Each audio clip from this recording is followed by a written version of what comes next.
नमस्कार दोस्तों, स्वागत है आपका आज के मुख्य समाचारों की वीडियो में। जी हां दोस्तों, यहां पर आपको देखने को मिलेगी सुबह से लेकर शाम तक की सारी के सारी बड़ी खबरें मुख्य समाचार ब्रेकिंग न्यूज अपडेट के रूप में। तो दोस्तों, आपसे रिक्वेस्ट है इस वीडियो को ज़्यादा से ज़्यादा लाइक और शेयर करें। तो दोस्तों, जान लेते हैं आज की पहली बड़ी खबर। महबूबा मुफ्ती के बयान से गुपकार अलायंस में फूट के संकेत, कहा पीडीपी अकेली करती है केंद्र का विरोध। जी हां दोस्तों, पीडीपी चीफ महबूबा मुफ्ती के एक बयान से जम्मू कश्मीर की राजनीति में गुपकार गठबंधन के महत्व पर एक बार फिर से सवाल खड़े हो गए हैं। महबूबा मुफ्ती ने कहा है कि जम्मू कश्मीर में सिर्फ उनकी ही एक ऐसी पार्टी है जो केंद्र सरकार का विरोध कर रही है। आपको बता दें कि साउथ कश्मीर के पुलवामा में शनिवार को पीडीपी के कार्यकर्ताओं के साथ मुलाकात करने के बाद महबूबा मुफ्ती ने कहा कि केंद्र सरकार पीडीपी के नेताओं को एजेंसियों की धौंस दिखाकर या कुछ देने की पेशकश करके उन्हें पार्टी से तोड़ने की कोशिश कर रही है। पीडीपी चीफ ने कहा कि अगर आप विरोध करना बंद कर देंगे तो आपका अस्तित्व नहीं रहेगा। अगर हमें रहना है तो पीडीपी की केंद्र सरकार के सामने उस तरह से खड़ा होना होगा जैसा वह अभी है। पीडीपी एकमात्र ऐसी पार्टी है जो केंद्र सरकार के कदमों का विरोध कर रही है, इसलिए उन्होंने कुछ नेताओं को कुछ देने की पेशकश करने या एनआईए, ईडी जैसी एजेंसियों का डर दिखाकर पार्टी को तोड़ने की कोशिश की है। इसके आगे दोस्तों, महबूबा मुफ्ती ने कहा कि पीडीपी एक पार्टी नहीं है बल्कि एक आंदोलन, एक विचारधारा है और बीजेपी इसे तोड़ नहीं सकती। पीडीपी जम्मू कश्मीर के शांतिपूर्ण समाधान के लिए अस्तित्व में आई है। हम तब तक इस राह को नहीं छोड़ेंगे जब तक जम्मू कश्मीर भारत और पाकिस्तान के बीच शांति का पुल नहीं बन जाता है। आपको बता दें दोस्तों, जम्मू कश्मीर में कई पार्टियों ने मिलकर गुपकार गठबंधन बनाया है। इसमें PDP, National Conference, People's Conference, CPI, ANC और जेकेपीएम शामिल है। इसके बाद दोस्तों, रुक करते हैं अगली खबर का। एलएसी पर झड़प रोकने के लिए सिक्किम में भारत और चीनी सेना के बीच हॉटलाइन स्थापित। जी हां दोस्तों, सिक्किम में वास्तविक नियंत्रण रेखा पर किसी तरह की झड़प से बचने और विश्वास और सौहार्दपूर्ण संबंधों की भावनाओं को आगे बढ़ाने के लिए दोनों देशों की तरफ से अहम पहल हुई है। रविवार को उत्तरी सिक्किम के कोंगरा ला में भारतीय सेना और तिब्बत स्वायत्त क्षेत्र के खंबा दजोंग में चीन की पीपुल्स लिबरेशन पार्टी के बीच हॉटलाइन स्थापित की गई है। भारतीय सेना की तरफ से जारी बयान में कहा गया है कि सहयोग से रविवार यानी 1 अगस्त को पीएलए दिवस भी था। दोनों देशों के बीच यह छठी हॉटलाइन है। इसके साथ ही पूर्वी लद्दाख, सिक्किम और अरुणाचल प्रदेश में दोनों सेनाओं के बीच दो हॉटलाइन हो गई है। सेना ने कहा है कि दोनों देशों के सशस्त्र बलों के पास कमांडरों स्तर पर संचार के लिए सुस्थापित तंत्र है। विभिन्न सेक्टरों में स्थापित यह हॉटलाइन संवाद को मजबूत करने और सीमाओं पर शांति और सौहार्द बनाए रखने में अहम योगदान करती है। सेना के मुताबिक हॉटलाइन के उद्घाटन में दोनों तरफ की सेनाओं के कमांडर मौजूद रहे और हॉटलाइन के माध्यम से दोस्ती और सद्भाव के संदेश का आदान प्रदान किया गया। इसके बाद दोस्तों, जानते हैं अगली खबर। सागर धनखड़ हत्याकांड में क्राइम ब्रांच ने तैयार की चार्जशीट, सुशील कुमार की मुश्किलें बढ़ी। जी हां दोस्तों, सागर धनखड़ हत्याकांड के मामले में दिल्ली पुलिस क्राइम ब्रांच ने चार्जशीट तैयार कर ली है। आज दिल्ली पुलिस इस मामले में यह महत्वपूर्ण चार्जशीट कोर्ट में दाखिल कर सकती है। पहलवान सुशील कुमार सागर धनखड़ हत्याकांड का मुख्य आरोपी है। आपको बता दें कि क्राइम ब्रांच की करीब 3 महीनों की तफ्तीश में सामने आया है कि मामले में सुशील कुमार समेत कुल 20 आरोपी शामिल हैं, जिसमें अब तक Delhi police crime branch special cell कुल 15 आरोपियों को गिरफ्तार कर चुकी है। ये 15 गिरफ्तारियां दिल्ली, एनसीआर और हरियाणा से हुई है। इस मामले के 5 आरोपी अभी भी फरार चल रहे हैं, जिसमें 3 इनामी बदमाश भी शामिल है। सागर हत्याकांड के इनामी बदमाश प्रवीण उर्फ चोटी, योगेंद्र काला और राहुल अभी फरार हैं। इसके बाद दोस्तों, जान लेते हैं अगली खबर। कारोबारियों को बड़ी राहत, अब जीएसटी रिटर्न के लिए सीए ऑडिट की जरूरत नहीं, कर सकेंगे सेल्फ सर्टिफाइड। जी हां दोस्तों, कारोबारियों के लिए राहत भरी खबर है। सरकार के आदेश के अनुसार अब 5 करोड़ रुपए से अधिक के कारोबार वाले goods and service tax payers अपने वार्षिक रिटर्न को खुद प्रमाणित कर सकेंगे। इसके लिए अब चार्टेड अकाउंट से अनिवार्य ऑडिट सर्टिफिकेशन करवाने की जरूरत नहीं होगी। Central board of indirect tax and customs ने इसके लिए निर्देश जारी किए हैं। गुड्स एवं सर्विस टैक्स यानी जीएसटी के तहत 2020-21 के लिए 2 करोड़ रुपए तक के सालाना कारोबारियों को छोड़कर अन्य सभी इकाइयों के लिए वार्षिक रिटर्न जीएसटी R9 और 9A दायर करना अनिवार्य है। इसके बाद दोस्तों जान लेते हैं अगली बड़ी खबर। टोक्यो ओलंपिक में पीवी सिंधु ने ब्रॉन्ज मेडल जीतकर रचा इतिहास। भारतीय हॉकी टीम भी 49 साल बाद पहुंची सेमीफाइनल में। जी हां दोस्तों, बैडमिंटन खिलाड़ी पीवी सिंधु ने लगातार दूसरे ओलंपिक में पदक जीता और पुरुष हॉकी टीम ने सेमीफाइनल में जगह बनाकर 41 साल बाद पदक की तरफ कदम बढ़ाए हैं। इससे टोक्यो ओलंपिक खेलों में रविवार का दिन भारत के लिए ऐतिहासिक बन गया। रियो ओलंपिक की रजत पदक विजेता और विश्व चैंपियन 6ठी वरीय पीवी सिंधु ने चीन की 8वीं वरीय ही बिंग जियाओ को सीधे सेटों में 21-13, 21-15 से हराकर महिला सिंगल्स का कांस्य पदक जीता और ओलंपिक में 2 पदक जीतने वाली पहली भारतीय महिला बन गई। इसके अलावा पुरुषों की टीम ने ग्रेट ब्रिटेन को 3-1 से हराकर सेमीफाइनल में प्रवेश किया है, जहां इसका सामना विश्व चैंपियन बेल्जियम से होगा। भारत ने इससे पहले हॉकी में अपना आखिरी पदक 1980 में मॉस्को ओलंपिक में स्वर्ण पदक के रूप में जीता था। इसके बाद दोस्तों रुक करते हैं अगली खबर का। कोरोना के सुपर म्यूटेंट वेरिएंट को लेकर ब्रिटिश वैज्ञानिकों ने चेताया, कहा हर 3 में से 1 शख्स की लेगा जान। जी हां दोस्तों, दुनिया भर में कोरोना वायरस संक्रमण अब भी चिंता का सबब बना हुआ है। कई देशों में इसके नए नए वेरिएंट अधिक कहर बरपा रहे हैं। इसी बीच ब्रिटिश वैज्ञानिकों ने अपने शोध में दावा किया है कि कोरोना वायरस का अगला वेरिएंट अधिक जानलेवा हो सकता है। उनके अनुसार ये इतना जानलेवा होगा कि इससे हर 3 में से 1 व्यक्ति की जान जा सकती है। लंदन स्थित scientific advisory group for emergency ने शोध के संबंध में रिपोर्ट प्रकाशित की है। प्रकाशित की गई शोध रिपोर्ट में चेताया गया है कि कोरोना वायरस का जो वेरिएंट अब भविष्य में आएगा वो मर्स वेरिएंट से भी अधिक घातक होगा। इस वेरिएंट की इस समय मृत्यु दर 35% है। आपको बता दें दोस्तों, वैज्ञानिकों का कहना है कि मौजूदा कोरोना वायरस की वैक्सीन तब तक ही प्रभावी रहेगी जब तक कि कोई अतिरिक्त शक्तिशाली कोरोना वेरिएंट नहीं आ जाता। लेकिन ये वैक्सीन पूरी तरह से कोरोना वायरस जनित बीमारियों को रोक पाने में विफल है। ऐसे में कोरोना वायरस का नया वेरिएंट अधिक जानलेवा हो सकता है। वहीं ब्रिटेन में कोरोना वायरस की स्थिति पर नेताओं का कहना है कि सरकार को भी संतुष्टि नहीं होनी चाहिए, क्योंकि ब्रिटेन अभी कोरोना की तीसरी लहर से उबर रहा है। इसके बाद दोस्तों जान लेते हैं अगली खबर। महंगाई का एक और झटका, 73.5 रुपए महंगी हुई रसोई गैस सिलेंडर। जी हां दोस्तों, अगस्त महीने के पहले दिन ही लोगों को महंगाई का एक और तगड़ा झटका लगा है। सरकारी तेल कंपनियों ने 1 अगस्त से एलपीजी गैस सिलेंडर की कीमतों में जबरदस्त बढ़ोतरी की है। इंडियन ऑयल कॉरपोरेशन ने 19 केजी कॉमर्शियल गैस सिलेंडर के दामों में 73.5 रुपए प्रति सिलेंडर की बढ़ोतरी की है, जिससे दिल्ली में 19 किलोग्राम कॉमर्शियल गैस सिलेंडर का दाम 1500 रुपए से बढ़कर 1623 रुपए प्रति सिलेंडर हो गया है।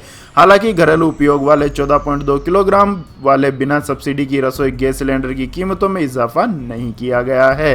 इस हिसाब से दिल्ली में 14.2 किलोग्राम बिना सब्सिडी वाले रसोई गैस सिलेंडर की कीमत 834.50 रुपए है।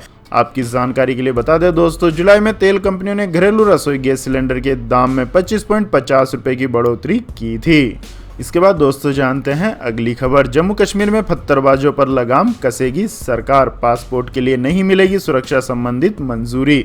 जी हां दोस्तों, केंद्र शासित प्रदेश जम्मू कश्मीर के प्रशासन ने कानून व्यवस्था से खिलवाड़ करने वाले और पत्थरबाजी के केस में शामिल लोगों पर सख्ती करने का संकेत दिया है।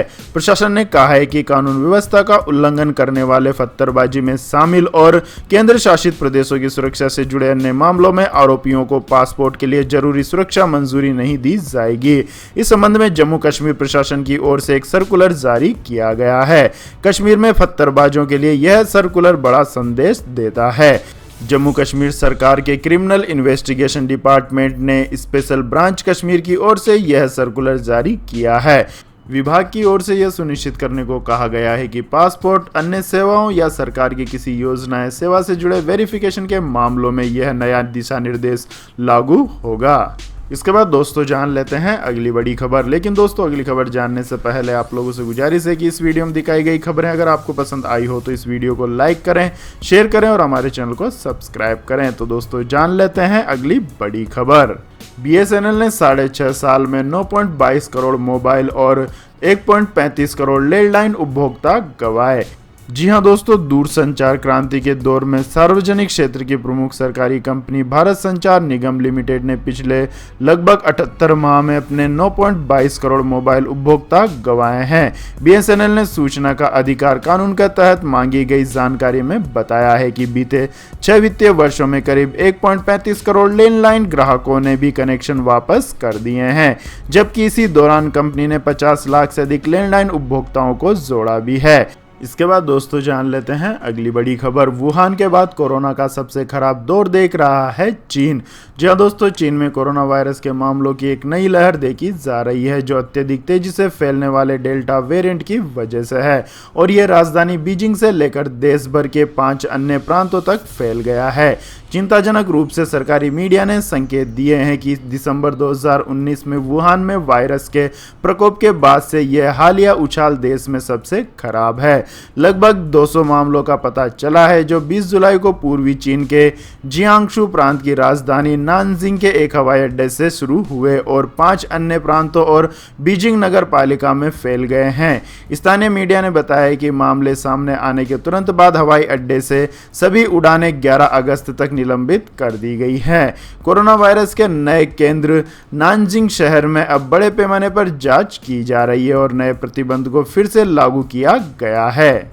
इसके बाद दोस्तों जान लेते हैं अगली बड़ी खबर। ब्रिटेन में टीकाकरण के प्रति प्रोत्साहित करने के लिए सरकार ने शॉपिंग वाउचर और पिज्जा डिस्काउंट की पेशकश। जी हां दोस्तों, अमेरिका के बाद अब ब्रिटेन की सरकार भी लोगों को टीकाकरण के प्रति प्रोत्साहित करने के लिए आकर्षक योजनाएं लाने पर काम कर रही है। समाचार एजेंसी की रिपोर्ट के मुताबिक ब्रिटिश सरकार युवाओं को कोविड-19 वैक्सीन लगवाने के लिए प्रोत्साहित करने के लिए वाउचर फॉर वैक्सीन योजना बना रही है। बताया जा रहा है कि इस योजना में शॉपिंग वाउचर से लेकर पिज्जा डिस्काउंट और उबर यात्रा पर रियायत देने तक की पेशकश शामिल है। रिपोर्ट के अनुसार सरकार समर्पित योजनाओं के तहत कई यात्रा और फूड डिलीवरी ऐप लोगों को रियायती दर पर भोजन परोसने, यात्रा कराने की पेशकश कर रहे हैं।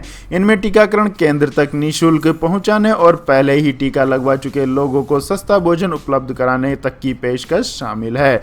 बताया जाता है कि उबर, बोल्ट, डिलीवरू और पिज्जा पिलग्रिम्स ऐसी चुनिंदा ब्रांड है जो सरकार की योजना का हिस्सा है। इसके बाद दोस्तों जान लेते हैं अगली बड़ी खबर। पेट्रोकेमिकल सेक्टर में अडानी ग्रुप की एंट्री, नई सब्सिडरी अडानी पेट्रोकेमिकल्स का किया गठन। जी हां दोस्तों, दिग्गज उद्योगपति गौतम अडानी की अगुवाई वाली अडानी ग्रुप ने अपनी एक नई सब्सिडरी का गठन किया है, जो रिफाइनरियों, पेट्रोकेमिकल कॉम्प्लेक्स और हाइड्रोजन प्लांट की स्थापना करेगी।